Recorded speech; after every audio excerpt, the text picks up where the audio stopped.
মনৰ নিজাৰ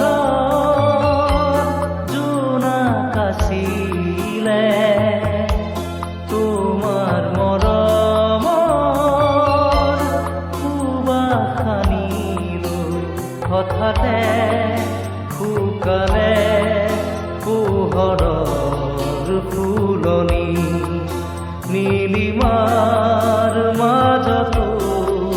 নাথাকা যে